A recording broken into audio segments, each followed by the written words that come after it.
Bismillahirrahmanirrahim. Assalamualaikum warahmatullahi wabarakatuh. Selamat bertemu kembali dengan saya di tutorial ke-6. Saya Rahayu MPD, mengampu mata kuliah Hukum dan Lembaga Internasional. Hari ini kita akan berbicara tentang peran Indonesia dalam menciptakan perdamaian dunia melalui organisasi internasional. Saudara-saudara ketahui bahwa Indonesia adalah sebagai anggota PBB tentunya. Kita lihat di peta konsep yang sengaja saya buat, peran Indonesia di dalam Perserikatan Bangsa-Bangsa diantaranya adalah kita lihat Indonesia menjadi anggota PBB yang ke-60 di antara beberapa negara-negara di dunia. Selanjutnya Indonesia terdaftar dalam beberapa lembaga di bawah naungan PBB. Salah satu di antaranya adalah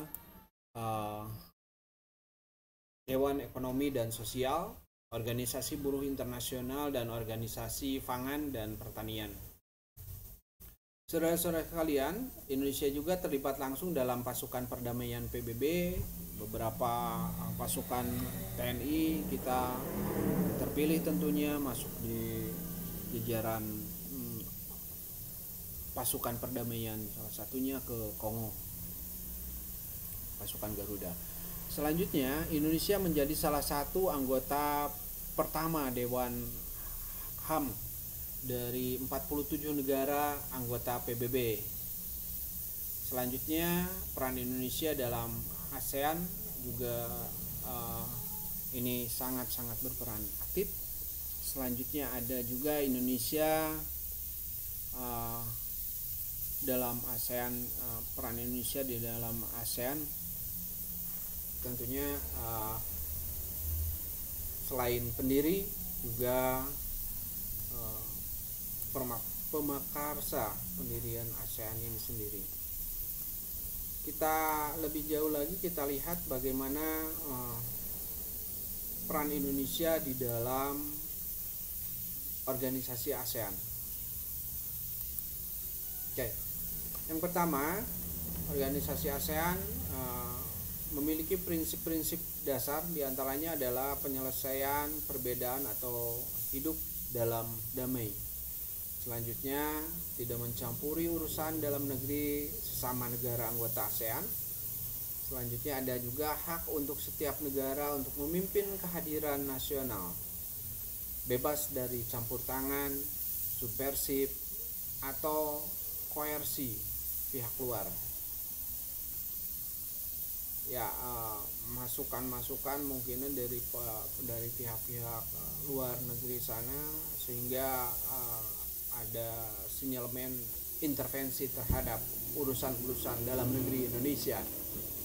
Nah, ini pun diberlakukan di prinsip-prinsip utama negara-negara yang tergabung di dalam ASEAN. Selanjutnya, prinsip utama ASEAN menghormati kemerdekaan, kebahagiaan, kenyamanan, integritas wilayah nasional, dan identitas nasional setiap negara. Dan anggota ASEAN tentunya menolak penggunaan kekuatan yang mematikan, dalam hal ini kekuatan-kekuatan termasuk mungkinan nuklir dan sebagainya.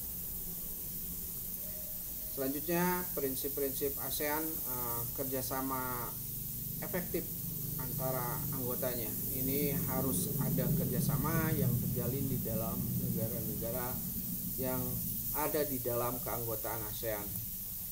Selanjutnya ada peran Indonesia dalam ASEAN. Ini juga kita bisa lihat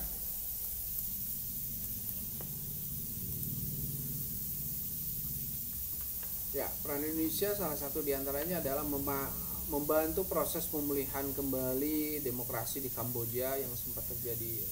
Ini selanjutnya Indonesia menjadi perantara dalam perdamaian di Filipina Selatan. Selanjutnya berperan aktif dalam organisasi ASEAN.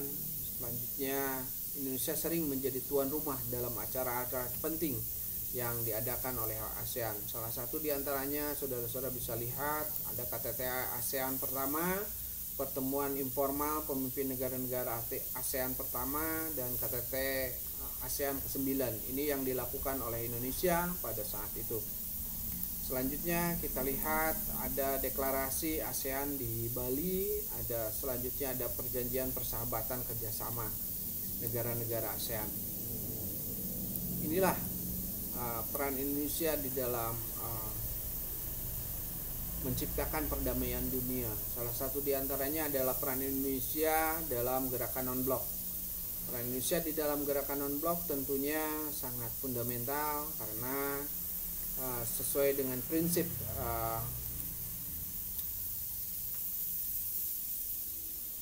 politik luar negeri kita sebagai negara yang bebas dan aktif. Dalam hal ini tentunya tidak ada peran Indonesia di dalam, tentunya ada peran Indonesia di dalam negara-negara non-blok yang sempat terjadi ketegangan perang dingin antara dunia timur dan dunia barat, Rusia dan Amerika saat itu. Hari ini kita masih tetap ada di negara non-blok dan memiliki prinsip luar negeri bebas dan aktif. Indonesia memilih menentukan keputusan sendiri dalam upaya membantu tercapainya perdamaian dunia dengan mengadakan persahabatan dengan segala negara, segala bangsa. Ini adalah peran bebas aktif di Indonesia. Selanjutnya Indonesia juga selalu setia dan berpegang teguh terhadap prinsip-prinsip dan aspirasi GNB. Indonesia memberikan warna baru pada gerakan inti dengan meletakkan titik berat kerjasama pada pembangunan ekonomi. Jadi kita lebih ke pembangunan ekonomi. Selanjutnya Indonesia dipercaya untuk ikut menyelesaikan berbagai konflik regional, antara lain konflik berdarah di beberapa negara, gerakan separatis Moro di Filipina, dan perselisihan di Laut Cina Selatan. Ini adalah salah satu peran Indonesia di dalam perdamaian dunia. Saudara-saudara sekalian, para mahasiswa, tentunya dengan peta konsep yang sederhana ini, saudara-saudara bisa mengembangkan pembelajaran saudara di dalam hukum dan lembaga internasional melalui buku dan PowerPoint yang telah dibagikan di LMS saudara-saudara. Dari saya, terima kasih dan tetap semangat, tetaplah belajar karena saudaralah yang memiliki masa depan. Terima kasih. Assalamualaikum warahmatullahi wabarakatuh.